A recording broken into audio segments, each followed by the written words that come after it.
Kalau Budi Utomo, organisasi itu didirikan ada mahasiswa kedokteran di Sofia. Mereka bisa menghimpun seluruh pelajar-pelajar Indonesia.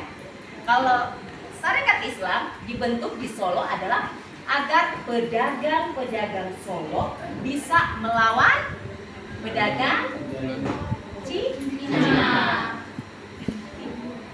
Jadi dibentuklah Sarekat Islam. Ibu, kenapa namanya Sarekat Islam? Karena pada saat itu anggotanya adalah yang beragama Islam.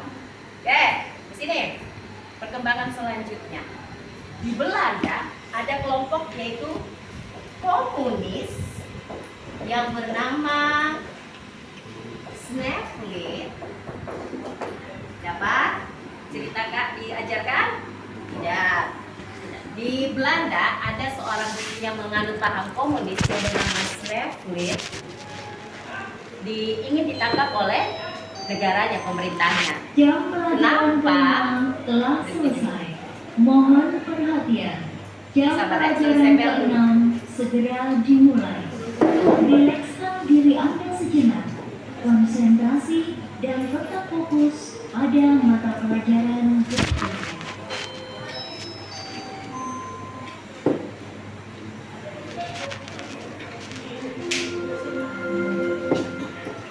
Saatnya jam ke-6 dimulai.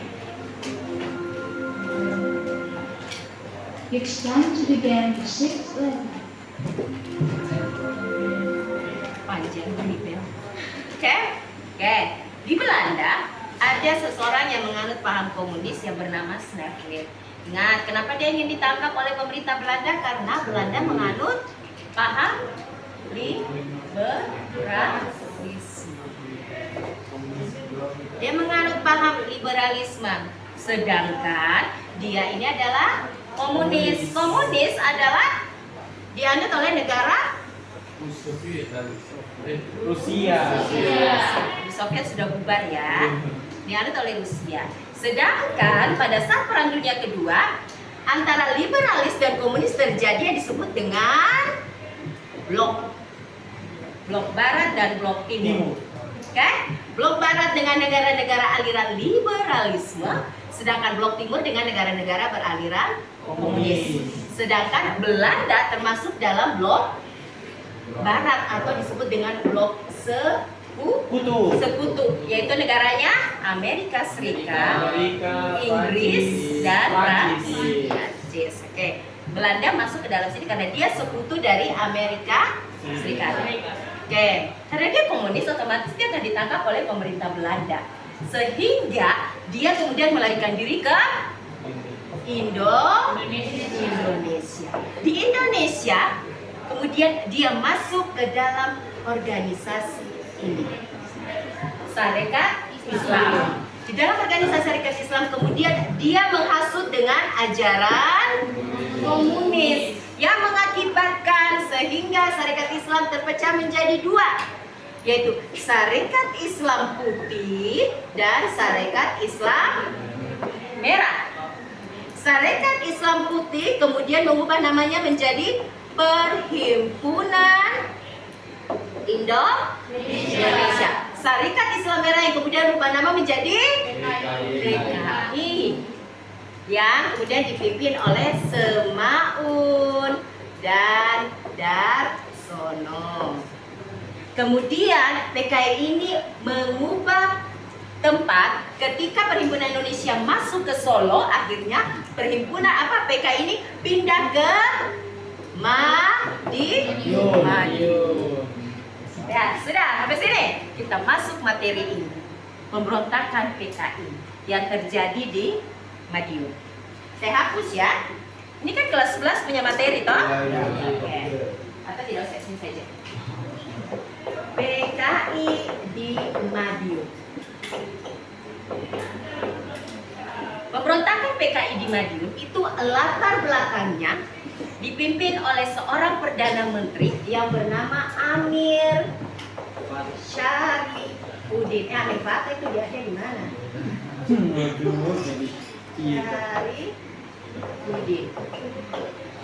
Amir Syarifuddin, dia pada masa tahun 1949 dia adalah seorang Perdana Menteri. Nah, pada masa ini Indonesia menganut sistem demokrasi liberal. Paham liberal? Bahwa sistem pemerintahan dipegang oleh seorang Perdana Menteri. Presiden ada, Ibu. Presiden ada. Tapi presiden hanya sebagai lambang pemerintahan. Dia tidak mengambil keputusan. Pemerintahan berada di tangan Perdana Menteri. Oke. Pada tahun ini terjadilah perundingan antara Indonesia dengan Belanda yang disebut dengan Perjanjian Renville. Aki, kenapa kok sampai jatuh? Pada tahun ini Amir Syarifuddin diutus untuk mewakili Indonesia dalam Perjanjian Renville. Yang isi perjanjiannya adalah, nanti kita masuk ke DITII, bahwa Belanda hanya mengakui kedaulatan Republik Indonesia Serikat. Waktu itu kita belum menjadi Republik Indonesia, masih Republik Indonesia Serikat. Wilayahnya hanya Jawa Tengah, Yogyakarta, dan Sumatera. Kecewa anggota legislatif dalam demokrasi liberal ketika keputusan ini ditandatangani oleh Amir Syarifuddin. Mereka kecewa, akhirnya Amir Syarifuddin diberikan mosi tidak percaya oleh anggota Dewan. Ketika keluar surat sakti ini, secara otomatis Amir Syarifuddin harus lengser dari Perdana Menteri, digantikan oleh Muhammad Hatta. Sampai sini masih bisa ikut kita? Siap. Oke. Amir Syarifuddin kecewa, akhirnya dia lari ke Madiun. Kemudian dia bergabung dengan PKI yang pada saat itu sudah dipimpin oleh Musso.